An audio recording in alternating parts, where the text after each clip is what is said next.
یہ کہا ہے کہ یونائیٹڈ نیشن سیکورٹی کونسل کا ریزولوشن ہے 1373. اس میں یہ خاص طور سے کہا گیا کہ کوئی اسٹیٹ کرمنلائزیشن کو فائنانس نہ کرے اور کسی بھی طریقے سے ٹیررزم کو سپورٹ نہ کرے، سیف ہیون نہ دے. تو پاکستان برسوں سے اس ریزولوشن 1373 کا وائلیشن کر رہا ہے. دوسرا، اگر آپ یونائیٹڈ نیشن کا آرٹیکل 51 پڑھیں گے، یہ ہم کسی اسٹیٹ کو دوسرے اسٹیٹ کے خلاف سیلف ڈیفense میں ایکشن لینے کا اختیار دیتا ہے، اور اس میں ایک ورڈ ہے بیلیجرنٹ ریپرائزلز، اس کو ہم استعمال کرنا چاہیے، میں نے کہا. اور تیسرا یہ کہ ہمارے سمویدھان میں آرٹیکل 355 ہے جو یہ کہتا ہے کہ یونین پر ایک ڈیوٹی ہے ایکسٹرنل ایگریشن سے اسٹیٹس کو بچانے کے لیے. تو یہ تینوں چیزیں ہیں سرکار کے سامنے، اور وہ جو مناسب سمجھتے ہیں ان ٹیررسٹ گروپ کے خلاف، جس دیش میں ان ٹیررسٹ گروپ کو پناہ دی جا رہی ہے، مدد دی جا رہی ہے، ان کو پوری طاقت دی جا رہی ہے، ان کے خلاف ایکشن لے سکتے. چوتھی بات یہ ہے کہ انٹرنیشنل لا اس بات کی اجازت دیتا ہے کہ ہم نیول اور ایئر بلاکیڈ کریں پاکستان کے سیلف ڈیفنس میں، اور سینکشنز لگائیں پاکستان کے اوپر، خاص طور سے آرمز سیلز میں.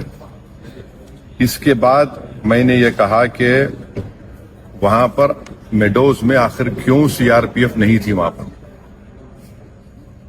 کیونکہ میں نے پوچھا یہ کہ جنوری میں سی آر پی ایف کے 2 یونٹ کو ہٹا لیا گیا تھا وہاں سے. اسی سلسلے میں نے یہ بھی پوچھا کہ کوئک ری ایکشن ٹیم کو 1 گھنٹہ لگا اوپر پہنچنے کے لیے، جب تک یہ پورے شیاطین، یہ تمام ظالم لوگ وہاں پر مذہب پوچھ کر گولی مارتے رہے. اور 2000 میں وہاں پر ایک ننوان کیمپ ہے پہلگام میں، وہاں پر بھی 30 یاتریوں کو مارا گیا تھا، اور اس میں ایک کمیٹی بنائی گئی تھی lieutenant general J H Mukherjee کی. اس کا رپورٹ کا کیا ہوا؟ تو یہ سب باتیں ہم نے کہی ہیں، اور ہم امید کرتے ہیں کہ ساتھ ہی ساتھ میں نے یہ بھی کہا کہ کشمیریوں کے خلاف اور کشمیری اسٹوڈنٹس کے خلاف جو جھوٹا پروپیگنڈا کیا جا رہا ہے وہ رکنا چاہیے.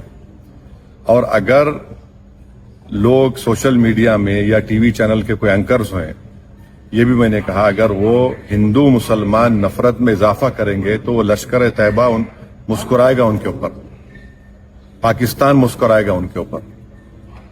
آپ اس طرح سے کسی ایک سمودائے کو جو اس باعزت اس ملک کے شہری ہیں، اور مسلمانوں کا اس سے کوئی تعلق ہے نہ کبھی رہے گا. یقیناً ہم مان رہے کہ ان دہشت گردوں نے کسی کا ریلیجن پوچھ کر ان کی جان لی، وہ کنڈیمنیبل ہے، میرے پاس تو الفاظ بھی نہیں ہے.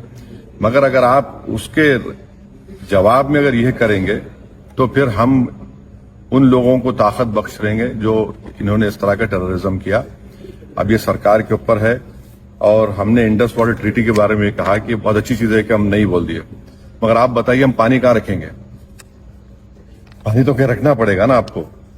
تو اور اس میں آپ دیکھیے کہ انڈس واٹر ٹریٹی میں جو چناب کا علاقہ ہے وہ پورا پہاڑی علاقے سے پانی جاتا ہے، جہلم کا جو ہے وہ زمینی علاقے سے جاتا ہے، اور ورلڈ بینک اس کا انٹرلوکیٹر ہے. تو اس پر ہم نے کہا کہ اس پر دیکھنے کی ضرورت ہے، اور سرکار جو بھی ایکشن لے گی ہمارے دیش کے تمام لوگوں کو ان کی جان اور مال کو بچانے کے لیے، خاص طور سے اس بزدلانہ وحشیانہ دہشت گرد حملے کے بعد، ہم اس کی تائید کریں گے. یہ کوئی سیاسی مسئلہ نہیں ہے، یہ ہمارا نیشنل مفاد ہے، نیشنل انٹرسٹ میں ہے، اور ہم ان کے ساتھ کھڑے رہیں گے. سر، یہ آپ نے انڈس واٹر ٹریٹی پہ بولا، تو کیا آپ بول رہے ہیں کہ یہ ایکشن نہیں لینا چاہیے کیا؟ نہیں، میں یہ دیکھیے، آپ نے تو دیکھیے ورلڈ بینک انڈیا اور پاکستان میں بیٹھ کر یہ ٹریٹی کروایا، وہ اس کا انٹرلوکیٹر ہے.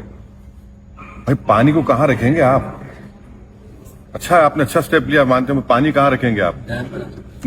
اب بھائی ڈیم بنائیے نا.